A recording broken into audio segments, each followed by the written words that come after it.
Hey everybody, Ronan here. Just popped into the office on a Saturday. I was in the city, had to do a few things, so I thought I'd just pop in and continue the theme from the last video shoot, which was imposter syndrome. So it's generated a bit of conversation in some of the sessions I've been doing since then. And imposter syndrome, there's a lot to it, and what I want to talk about here is some of the subtleties that people refer to in popular culture, such as fake it till you make it, is a great example of one. These need to be understood, I think, at a deeper level, because people are getting very confused. There's a lot of stuff out there where we read or see something that's given as gospel, and everyone thinks, oh, I should fake it till I make it, fake it, fake it, fake it.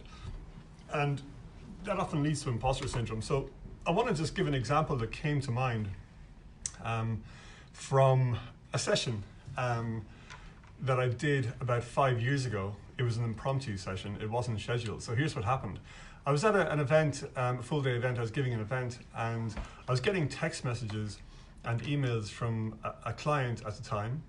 And the emails and texts were all about something that was imminent for this particular client, and she didn't know what to do, so she was really worried about it. So, you know, when I work with clients, we've scheduled sessions, and then we have, the channels are open. As soon as a client comes on the books, the channels are open, so they can call or email, and I'll get back to them as soon as I can if something is pressing. So when I rang her back, we called a quick break, and I went outside and called her back. And she said, I actually forget the details of the meeting she was going into, but the key thing about the meeting was that she didn't have a clue about what it was she was supposed to do. She didn't know her stuff. This is her telling me. This is not me saying to her. She was telling me she had no idea what she was going to do in the meeting. She was, according to her, she was the one who was supposed to know what to do. And yet she didn't. And what she was asking me, she was asking for straight up advice. And here's how she framed it. She said, when you're in that same situation, how do you deal with it? What do you do?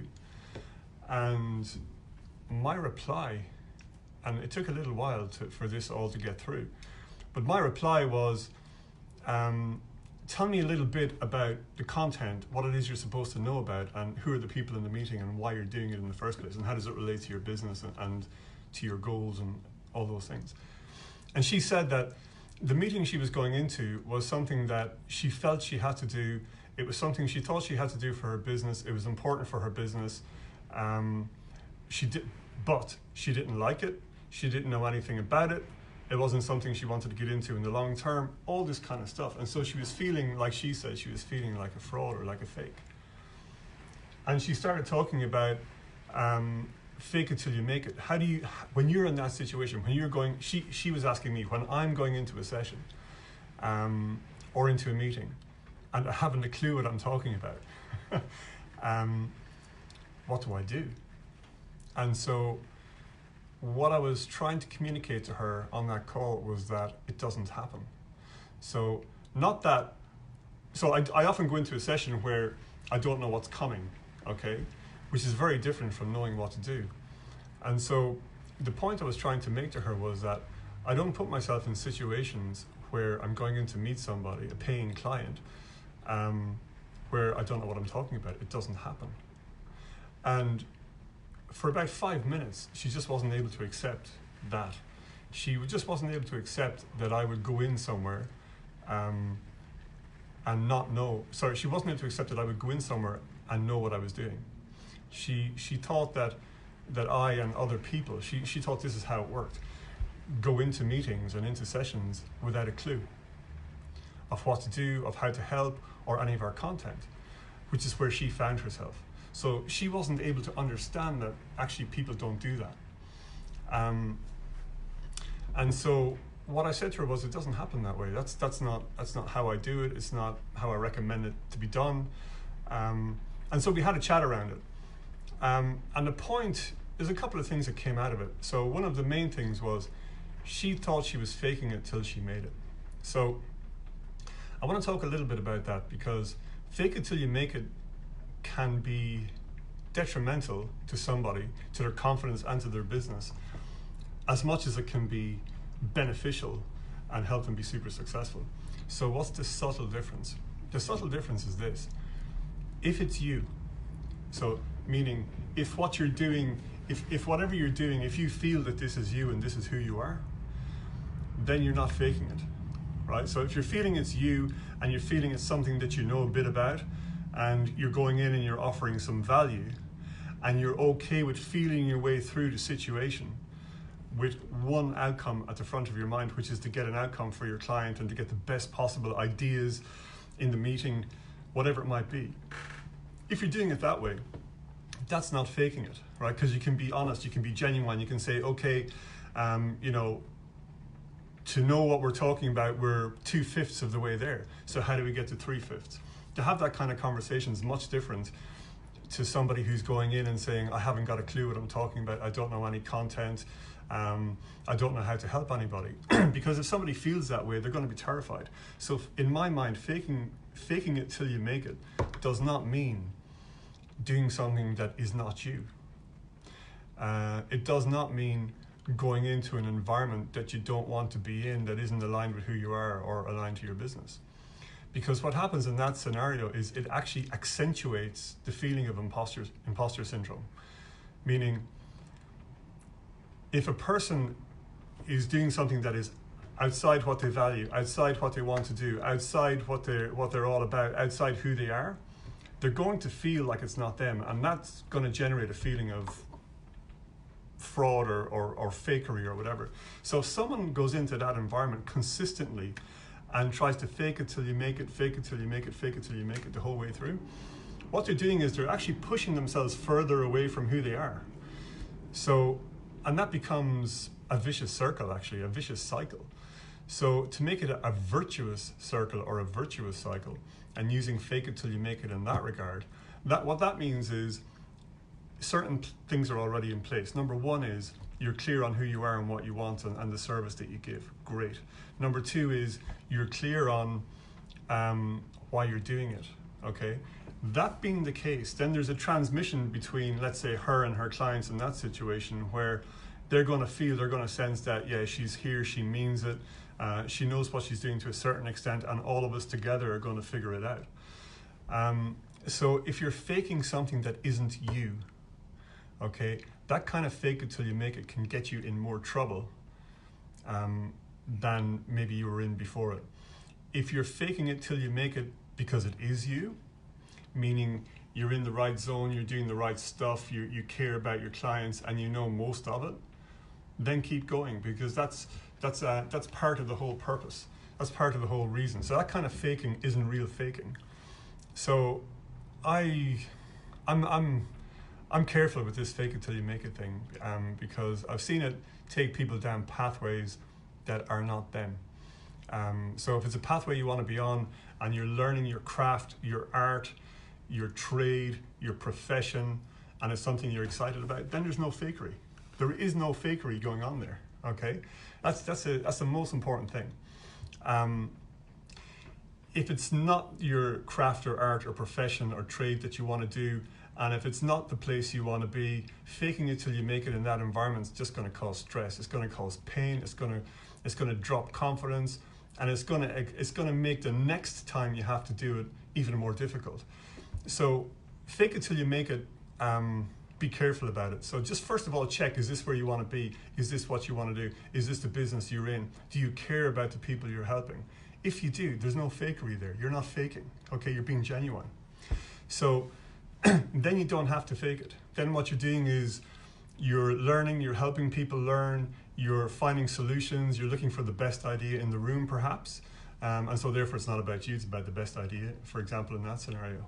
In a previous video, I talked about something where I was asked at an event before Christmas about what would you say to women who wait until they have all the confidence, all the knowledge, all the ability before they put themselves forward for a job. And so I've done this video already. If you scroll up, you'll probably see it. It's a few weeks ago now. But part of the answer to that was, if you already know everything, if you already have 100% ability, 100% knowledge, and 100% confidence, then there's nothing left to grow into. Okay, so, you know, real confidence is having the confidence to put yourself in a situation where you have a bit of space to grow, a bit of room to grow. Putting yourself in that situation, there's no faking required, okay? So some people might see that as fake, but it's not fake. It's genuine because you're in a situation that you genuinely want to grow in. Whereas if somebody's putting themselves in a situation that they don't want to be in, they're copying somebody else, they're comparing themselves to their neighbor, their peer, whoever, and they're trying to just do a journey that isn't theirs, they'll feel like a fake, and so therefore they will feel like they have to keep faking. So fake until you make it can be helpful, but can be equally dangerous, and maybe even more so dangerous if you're off track in the first place. So with that client, when we did that call, I kind of had this conversation with her. It helped her a bit. It helped her realize actually where her value was, and she could focus in the meeting, she could focus on her areas of value, and then the areas that she didn't know anything about, instead of trying to fake it and causing a massive drop of energy in the room, instead of trying to fake it, she could just say, that area, let's discuss it another time. I'm going to bring in another consultant to discuss that with us, but let's focus on this today. And then she didn't have to fake it anymore. So that's what I wanted to say about part 2. Some of these videos generate quite a lot of conversation, not so much debate, just discussion, because it's kind of hard to put it all into short little clips. And so yeah, so thanks for your feedback. Please keep coming with your feedback. Really enjoying these videos, really enjoying hearing what people think, and that actually helps me create more value for you as well, because I know what people want to hear about. So I'm going to sign off soon. There's actually no air conditioning in here today. I'm actually starting to get a little bit hot, but I hope that helps. And yeah, just remember the whole imposter syndrome, there is a lot to it. So you got to be able to receive what you say you want.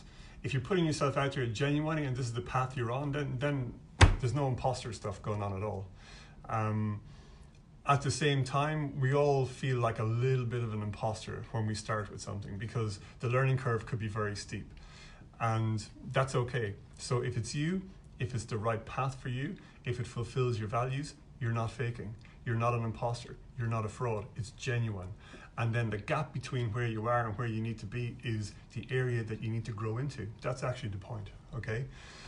If you're off track, if it's not you, if it's not something you want to learn, if you have an external reference, meaning your reference for knowing that you're good, or your reference for knowing that you're adding value is all external, then you might feel like a fake because you're doing comparisons to other people. So what I would say is, if you're feeling that, is to just do a double check on where your reference point is. If you have a strong external reference point, meaning you're referencing your own ability from external sources, then take it and bring it internal. Reference it to your internal source, meaning, what do I want? What's meaningful to me? What's my journey? What do I want to do? How do I want to help? What's exciting for me? What am I inexplicably drawn towards? And go on that journey. Okay, so take it from external, bring it internal, and go on that journey, and you'll never feel like an imposter again, because you're on the right path. And if you're on the right path, you can't be an imposter. It's all that's left to do when you're on the right path is to grow. So that's pretty much it for this one. Hope that helps. Feel free to comment or share if you want to, and until next time, I'll look forward to the next time. Oh, by the way, we started the course, the Self-Leading Masters course this week.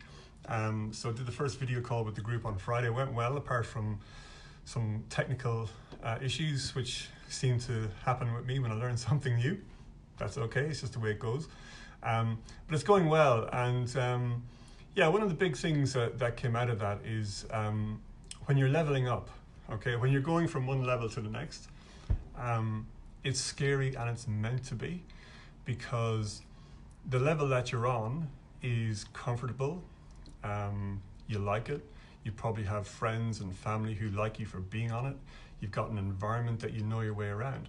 Going to the next level is actually leaving all that behind. Not necessarily leaving friends and family and environments behind, but leaving it behind in the sense that you have to learn something brand new. That's scary, because there's a part of your brain, you know, the amygdala, the ancient part of your brain that, you know, back to the days of the cave and the hunter-gatherers, when we had all that safety and security, and leaving that environment was scary. So when you're going to level up, leaving the environment that you're in is scary. And what happens when you're scared is, what happens when any of us are scared is we start to run fear patterns, and some people lash out, some people do a blame game, some people just get upset, get angry, fearful, sad, resentful, whatever it might be. If you have an awareness and you can just watch that happen in yourself, then you'll know that it's just part of the process to going to the next level. Not dealing with that actually stops more people going next level than anything. It's not that there are no strategies available. It's not that there are no tools available. I mean, there are more around now than ever. It's not that there is no money available. It's not, none of that stuff's true. Like literally none of it is true. If the next level that you're thinking about is genuinely for you, then you're going to feel a massive amount of discomfort just as you commit. Just as you commit to go to the next level. It's going to scare the crap out of you, out of everybody. But the length of time for which you remain scared depends on your awareness of what's actually going on. So if you have the awareness now that going next level means that leaving the level you're on means you're leaving comforts, you're leaving things you know, you're leaving familiarities behind, then that's a scary thing for your amygdala, which is the old part of the brain. That's just the way the brain works. So rather than fight that stuff or resist that stuff, what I believe is that if you just understand how it works and work with it, then it's much easier. It's kind of like aeronautical engineers, you know, they build planes, right? They design them. They don't think about gravity and get upset, thinking, oh man, this gravity thing sucks, you know? How can we just, you know, avoid gravity? Let's design something. I hate gravity. Let's do something else. They don't do that. They go, okay, gravity, whatever it is, 9 seconds per second or something, minus 9 seconds per second. They say gravity has this force. It's this force that pulls things to the ground. So let's understand it and let's design something that works with it. And that's why planes fly, because of gravity, not in spite of gravity. So it's the same thing with going next level. You go next level because of how your brain works, not in spite of how your brain works. So, you know, work with forces like that, learn what they are, work with them, and you'll be fine. And then that ties into imposter syndrome as well. Because when you're going next level, you're not an imposter. It's just all these, the brain is just going a little bit sort of crazy, you know, momentarily. And if you know now that that's just the nature of things, then you can just keep going, just work with it.